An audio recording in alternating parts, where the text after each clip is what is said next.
Identifying a market for medium-term rentals, or MTRs, is what we'll be discussing today. However, in order to discuss a market, we must first understand who our tenants are and where they want to live. Welcome to Financial Fluence. In this video, I'll teach you the best real estate markets for mid-term rental properties. Let's now get going.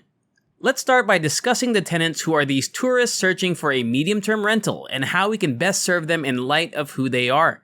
Despite the fact that executive rentals or medium-term rentals are nothing new, their popularity has recently soared as a result of COVID. There's a lot of interest in this strategy because it offers so many advantages. Travel nurses have become more common since COVID's founding and now make up the majority of our renters. A few executives also continue to travel for business and occasionally stop by the regional office, which doesn't yet exist, to work. So let's go out and find ways to increase our revenue from furnished rentals. Many people who work from home and want to travel around the world in their spare time, those who call themselves digital nomads, live in these month-to-month apartments all over the place. People who are either early retirees or in a time of life where they are retired but do not have a permanent residence are now experiencing a new type of phenomenon in which they move about a lot and solely live in Airbnbs, which is understandable. The first thing I'm going to say is that you need to be in a rural market. So let's talk about where these folks need to be right away, about where we want to buy these rentals to serve this demographic. Rural markets may work, but your tenant pool will be significantly lower. One good rule of thumb is to choose a location within 5 miles of 2 hospitals. One hospital is fantastic, but 2 provide so much more, and even better if you can find a hospital complex. So, for example, in Denver, there are approximately 5 hospitals within walking distance. Cleveland, like St. Louis, is well known for having a large hospital complex. What I like about it, and what you're assuming, is that it works in these less expensive second and third tier cities. For example, outside of San Francisco or Los Angeles, which may be cost prohibitive to implement this strategy. I imagine you could still make it work, but it may not be as good of a cash flow as you could be in Cleveland, St. Louis, or the Omahas of the world, and still works really well. Now, if you're coming from the short-term rental world, the bigger the better. People were talking about 4 bedrooms or more, and because the name of the game was heads and beds, right? You're charging per person, and you're trying to get as many people in the door as possible. And why people like these larger units is because they were hoping to have 2 families that would pay a lot more money because they're splitting it between them. And before we continue, don't forget to subscribe to the channel, hit the like button, and turn on the notification bell to be notified every time a new video is uploaded. Let's return to the video now. This is a little unusual, so I'm looking for 1 and 2 bedroom apartments. They can be single family homes or condominiums, but having them all in one building will save you a lot of money.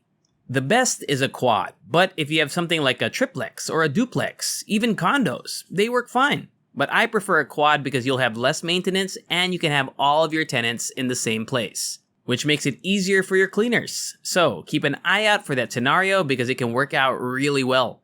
If you're getting into that type of property and trying to figure out if it's going to be a good one for a medium-term rental, I prefer 2 bathrooms. This is because I come from the short-term rental world where someone was in your home for 3 or 4 days, and if a toilet got clogged and didn't work on a Sunday night, you're in a lot of hot water.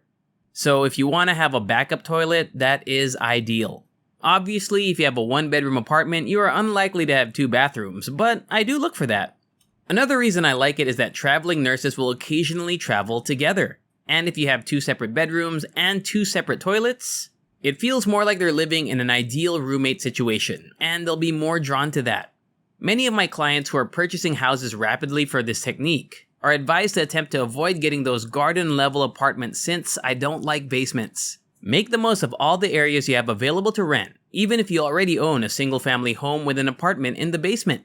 However, if you intend to use this technique to buy a new property, I prefer to avoid them because I want to have the broadest pool of potential tenants and I don't want any complaints or objections to prevent me from finding tenants. So, will it work if I tell you to avoid basements and try to avoid loud nearby properties? Totally! I only try to give advice on the best properties because it might not be your best long-term bet. Last but not least, this is my little bit of secret sauce, so people may object.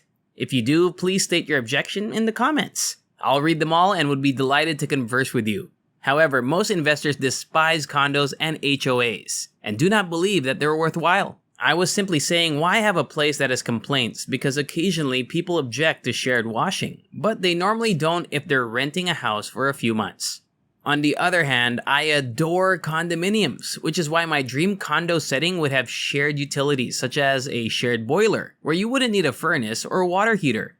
Having communal laundry is another feature I really enjoy. I specifically look for those and I usually get them at a discount because it's not everyone's favorite condo. The reason I love it is because if you don't have a furnace, a water heater, a washer, and dryer, there's almost nothing in your apartment that can break, so your maintenance is nearly zero.